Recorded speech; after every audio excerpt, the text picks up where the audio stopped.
En este episodio, exploraremos el mundo sin gravedad de los astronautas. ¿Cómo pueden comer, beber, ducharse, ir al baño, colocarse el traje o dormir dentro de un saco en condiciones de gravedad cero? La vida de los astronautas en órbita terrestre, los aspectos más divertidos y los más peligrosos, las técnicas para mantenerse en forma en las estaciones espaciales y el récord de permanencia en el cosmos. Hoy entraremos en el mágico mundo de la ausencia de gravedad, algo que en el pasado ningún hombre pudo experimentar y que ninguna civilización habría soñado poder llegar a realizar. La posibilidad de llegar a ser ligeros como una pluma, flotar en el aire y volar de un punto a otro gracias a un simple impulso.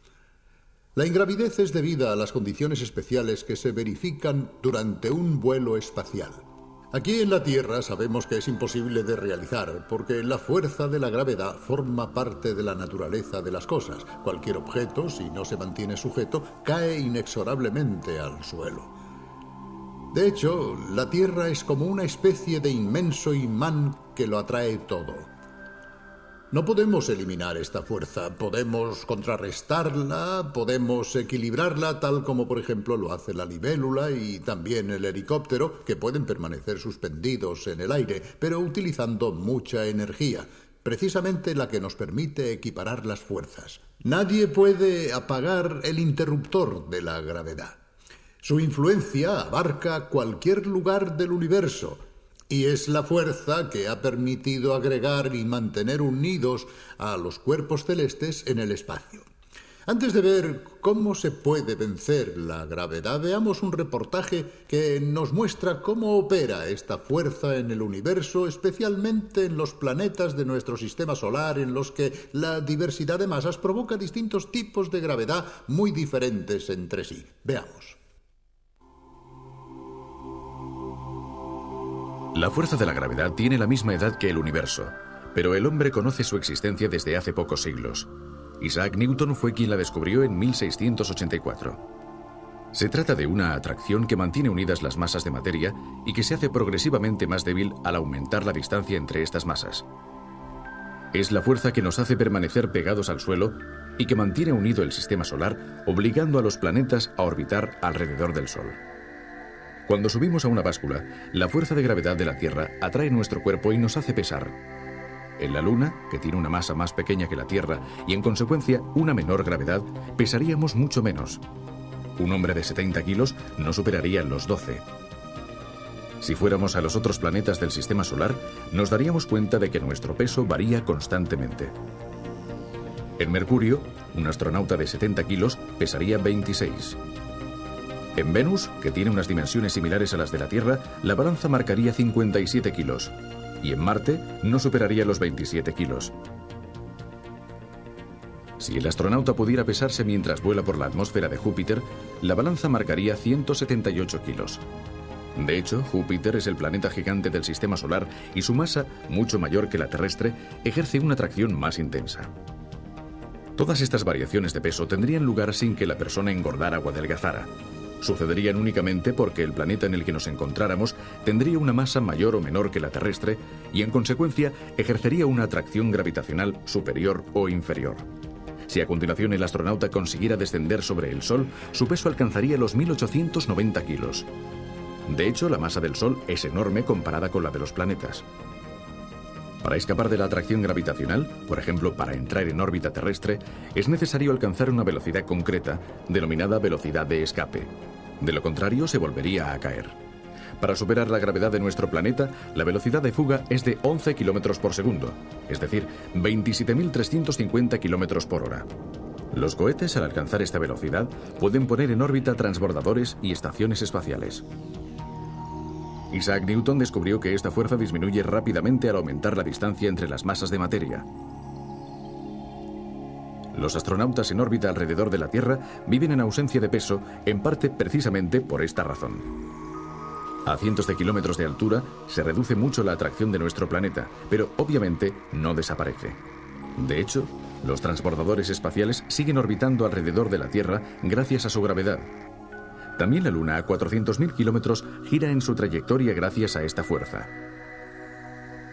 Pero para los astronautas que están dentro del transbordador, la reducida gravedad que les atrae hacia la Tierra está perfectamente equilibrada por la fuerza centrífuga debida a la rotación alrededor del planeta y que les empuja hacia el exterior. Su peso desaparece, aunque la masa de sus cuerpos no experimenta ninguna variación. De esta forma pueden soltarse en el aire, volar de esta extraña manera y divertirse muchísimo, al menos eso es lo que parece. En realidad, la ingravidez provoca en algunos astronautas, especialmente al principio, náuseas y vértigos, precisamente porque les falta el punto de referencia al que estamos acostumbrados desde que nacemos.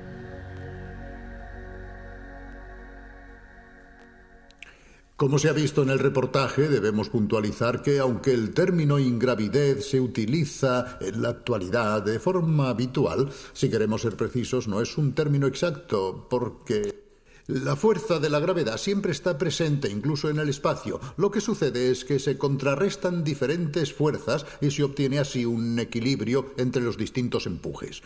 Esta ausencia de gravedad, dicho de otro modo, solo es aparente. Quizá sería mejor hablar de ausencia de peso. En la Tierra, esta situación de ausencia de peso es imposible de reproducir. Pero para entrenar a los astronautas se tiene que recurrir a algunos trucos que, aunque de manera imperfecta, permiten simular las condiciones que un astronauta encontrará en el espacio. Recientemente también la electrónica ha colaborado en estas simulaciones. ¿Cuántas veces habremos visto a los astronautas con sus trajes presurizados girando en el vacío cósmico? Son imágenes muy bellas que dan una gran sensación de libertad, pero que producen cierta aprensión. De hecho, nos preguntamos, ¿qué pasaría si el astronauta pulsara una tecla equivocada y el pequeño chorro de gas de su unidad de maniobra, en lugar de ayudarle a encontrar la posición deseada, lo enviara lejos del transbordador? Los astronautas, además, en la llamada EVA, actividad extravehicular, o sea, al flotar en el vacío cósmico, no están unidos con cables de seguridad a la nave madre. ¿Dónde aprenden a moverse tan bien en ausencia de peso? El entrenamiento de los astronautas, especialmente de aquellos que saldrán al exterior, se efectúa con métodos muy distintos según las misiones que deban realizar.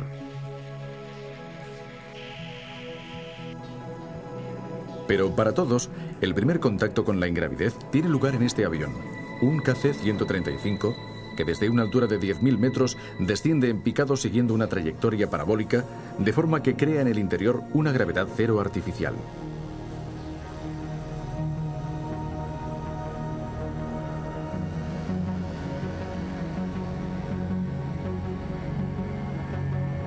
Aquí los astronautas no solo se familiarizan con la extraña sensación de la ausencia de peso, sino que además aprenden a colocarse el embarazoso traje que no les facilita las cosas.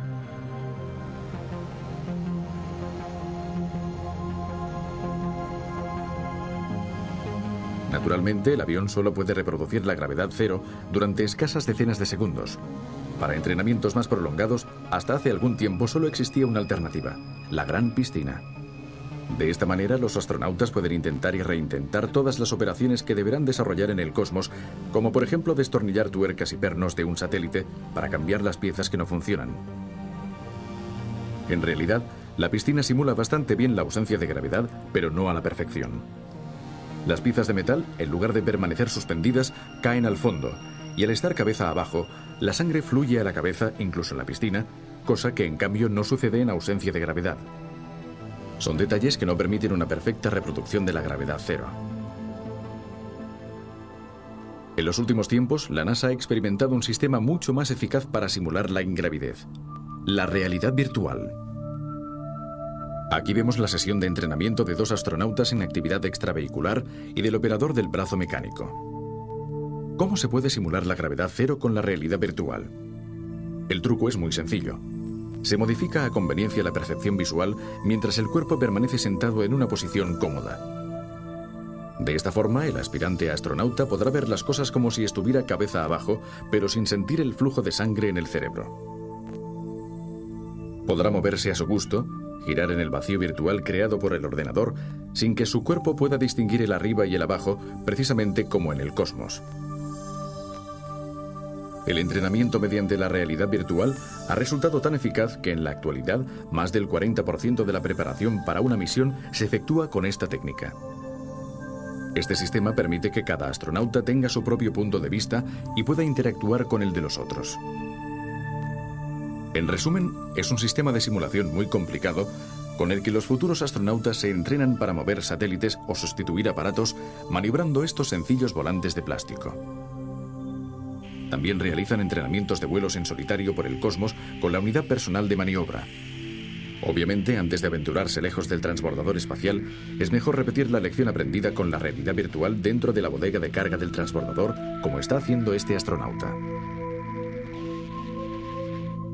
Cuando empezó la aventura espacial existían muchos problemas, como por ejemplo cómo reaccionaría el organismo ante la ausencia de peso, qué le pasaría al corazón, al cerebro, al riego sanguíneo. Actualmente sabemos que enfrentarse al espacio ha llegado a ser una operación rutinaria. De los 108 minutos del primer vuelo de Yuri Gagarin se pasó a los 437 días de permanencia, que es precisamente el récord establecido por Víctor Polyakov a bordo de la Mir. Como se sabe, son los soviéticos quienes han ido batiendo su propio récord, por lo que nos ha parecido interesante desplazar a uno de nuestros enviados especiales para explorar una parte poco conocida de la astronáutica rusa. La cápsula Soyuz, que desde hace más de 20 años lleva de un lado a otro a los astronautas de las estaciones espaciales. Veamos. Estoy en el centro de preparación de cosmonautas. Y aquí, en esta enorme sala, se encuentran 3 simuladores de vuelo. Son prácticamente naves espaciales en cuyo interior se entrenan los cosmonautas. Son las famosas Soyuz, que desde hace 10 años llevan a los astronautas, como si de taxis se tratara, desde la Tierra hasta la estación orbital Mir, o sencillamente los ponen en órbita. Y aquí tenemos la posibilidad de ver cómo es el interior de una de estas Soyuz y sobre todo de poder comprender cómo es la vida de los cosmonautas. La Soyuz está compuesta por 2 partes. La parte inferior es, por así decirlo, el módulo de mando. En cambio, la parte superior es un módulo de descanso, ya que los astronautas a veces deben permanecer incluso 3 días en el interior de la nave. Entremos y veamos algunas sorpresas. Bueno, no es muy fácil entrar, pero ya estoy dentro. Lo primero que sorprende es la falta de espacio. Los astronautas están literalmente encajados en el habitáculo. Ya estoy. Estas cubetas son los asientos de los cosmonautas. Allí se sienta el científico que va a la estación orbital. Aquí el comandante. Y donde yo me encuentro, el ingeniero de vuelo. Se está muy estrecho. Me da la sensación que estoy en un asiento de un coche de Fórmula 1. También están estos protectores que se colocan sobre las rodillas. En la práctica sirven para fijar las rodillas con estas correas, porque al entrar en órbita, el cuerpo tiende a flotar y estos protectores lo mantienen fijo en el asiento. Esta es la radio, que funciona prácticamente como un walkie-talkie, así para hablar y así para desconectar. La nave cuenta solamente con 2 ventanillas, porque el piloto sabe por dónde va gracias a esta pantalla. Funciona en cierto modo como el periscopio de un submarino. Ve exactamente hacia dónde se dirige la cápsula. Para mover la cápsula se utilizan estos 2 mandos. ¿Veis estos 2 cilindros con pomos? Moviendo este mando, se hace girar la cápsula hacia la derecha o hacia la izquierda, mientras que moviendo este, se hace que vaya hacia arriba o hacia abajo. También es interesante este globo terráqueo situado dentro de este panel. Nos da exactamente la posición de la Soyuz en la órbita.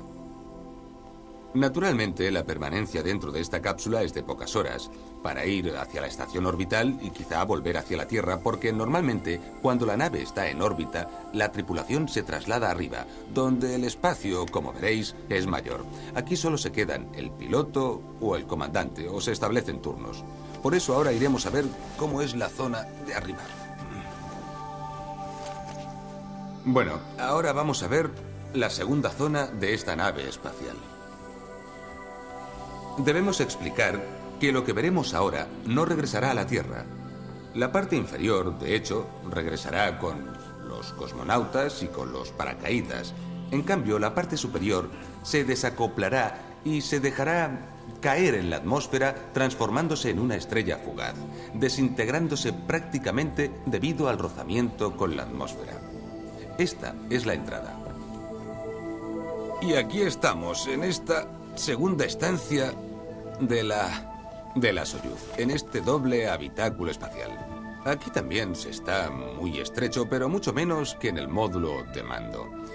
Hay instrumentos de todo tipo, pantallas, filtros, incluso para la recogida de humedad del aire que después se recicla. Y esto es un armario. Un armario espacial con gomas que sirven para sujetar los objetos, para evitar que, sin gravedad, empiecen a flotar. Aquí se coloca la comida, los vestidos, los instrumentos, etc. El problema del agua ha sido resuelto de otra forma. Solo con apretar este botón, surge un pequeño chorro de agua que va directo a la boca. Aquí está. Cuando se permanece 3 días en un ambiente como este, es necesario pensar en todo. Y en lo que respecta al retrete, aquí tenemos la solución soviética al problema. Aquí la tenemos. Esto es un lavabo espacial. Funciona como un aspirador. Y al igual que un aspirador, también tiene una bolsita que se tira después del uso.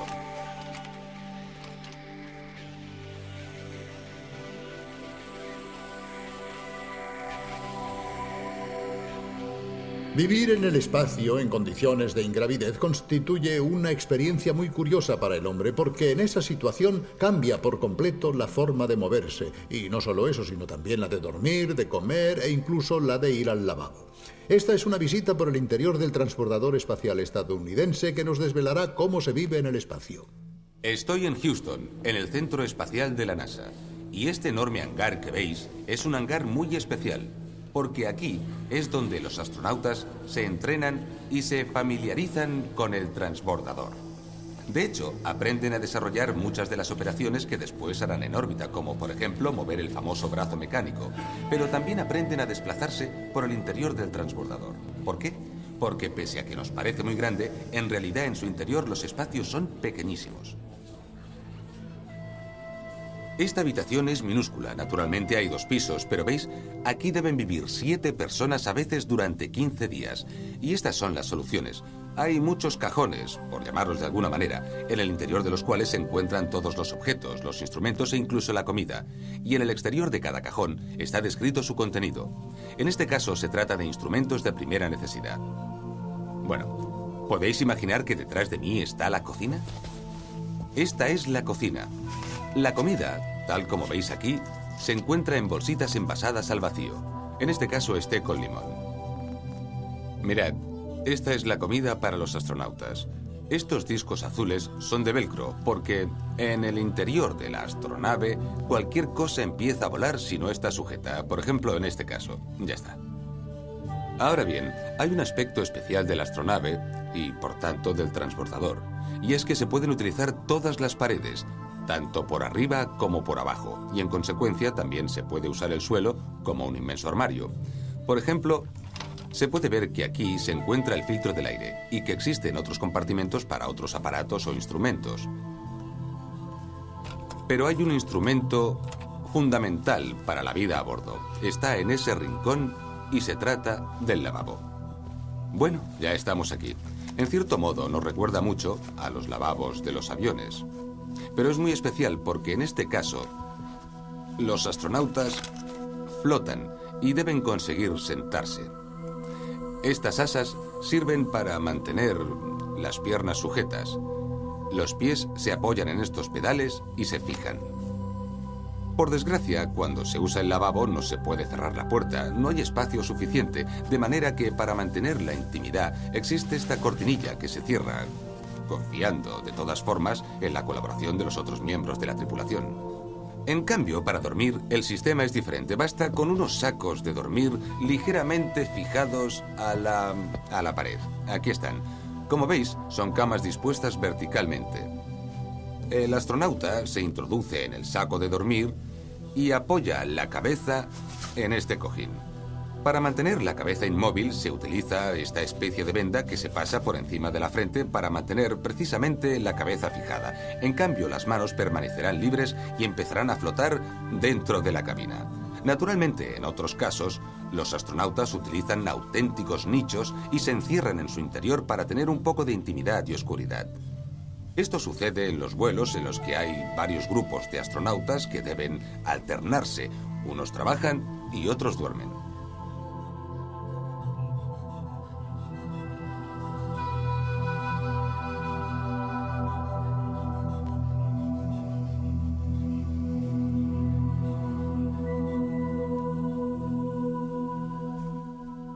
Pero ¿cómo viven los astronautas esta experiencia vital totalmente antinatural que no está prevista en la evolución biológica? Como es obvio, las sensaciones son muy diferentes y personales según cómo reaccione el cuerpo de cada uno. Algunos astronautas, por ejemplo, tienen continuos mareos, pero otros, en cambio, experimentan sensaciones inolvidables. Escuchemos esta experiencia. Estamos con un veterano del espacio, Jeff Hoffman, que ha estado en 5 ocasiones en órbita. ¿Qué se siente en el momento del despegue? Una sensación que pocas personas han experimentado. Cada vez que entro en el espacio es como una bomba atómica. Después de la entrada en el espacio, después del lanzamiento, llega ese momento mágico cuando se apaga el motor y siento la falta de gravedad, la ingravidez. Es una libertad completa del cuerpo. Es casi como una droga. ¿Nos puede contar alguna anécdota sobre algún aspecto de la misión del que quizá no se haya hablado mucho? Con el aterrizaje y la entrada en la Tierra, espero ver a mi mujer y a mi familia. Pero también siento tristeza porque pierdo aquella libertad que me proporciona la ingravidez. Lo que siento es la pérdida de ese estado de gracia que es la ingravidez y siempre deseo regresar. Pero hay otros aspectos de la vida en ausencia de peso que habitualmente no se conocen. Son los experimentos que permite realizar esta situación excepcional. A bordo, en realidad, los astronautas no se limitan a llevar a cabo el trabajo como pilotos o mecánicos. Hay una serie de experimentos dispuestos para cada misión. Experimentos de biología, de fisiología vegetal o animal, de cristalografía y muchos otros. Y las informaciones que aportan son de gran interés. Para concluir, veamos este breve reportaje. ¿Qué hacen los astronautas durante los largos días que pasan en órbita alrededor de la Tierra, además de lanzar satélites, fotografiar nuestro planeta o dar paseos espaciales? Nos encontramos en el transbordador durante la misión Spacelab D1, una típica misión en la cual gran parte del trabajo se realiza, en cambio, en el interior, en un laboratorio especial, el Spacelab, construido por la Agencia Espacial Europea. Dentro del laboratorio los turnos son agotadores, de hasta 15 horas al día, y las investigaciones y los experimentos son muy numerosos. Estos son algunos ejemplos. Este es un mecanismo que sirve para valorar las diversas reacciones del cuerpo humano ante imprevistas aceleraciones en una cierta dirección y en condiciones de ingravidez. Precisamente, muchas investigaciones se refieren al cuerpo. Aquí se mide la tensión junto con otros parámetros de la circulación sanguínea. En cambio, este examen ocular estudia si la ingravidez hace variar la tensión en el interior del ojo. Otras reacciones del ojo se estudian con una rueda giratoria. Este sencillísimo experimento nos demuestra, en cambio, cómo en gravedad cero la noción de arriba y abajo es relativa. El astronauta vendado debe indicar dónde es arriba y dónde abajo. Después de unas pocas rotaciones, responde al azar. Nos hemos trasladado al sector tecnológico. Lo que vemos son líquidos en varias concentraciones que se mezclan para saber cómo tiene lugar este fenómeno en ausencia de peso. Estos estudios son muy importantes para el crecimiento de los cristales superpuros. Una producción que en condiciones de ingravidez se realiza de forma mucho más sencilla que en la Tierra. Naturalmente, no hay que olvidarse de la biología. Estas semillas han germinado normalmente, pero como puede verse, cada brote ha crecido en una dirección distinta. Sin la referencia de la gravedad, cada uno ha ido por su cuenta. En esta otra investigación, en cambio, los astronautas han analizado cómo las raíces consiguen absorber alimento en un mundo donde arriba y abajo son nociones muy relativas. El resultado lo consiguen a la perfección. Estos son algunos de los experimentos llevados a cabo durante una misión común. Habitualmente la ingravidez facilita la realización de experimentos con instrumentos muy sencillos. Aquí se está estudiando la resonancia de un líquido sometido a varias frecuencias. La misma experiencia repetida con un largo resorte. Y finalmente, un descubrimiento. La solución al problema del huevo de Colón en el cosmos es muy sencilla. Solo hay que dejar flotar el huevo. Permanecerá de pie, o casi.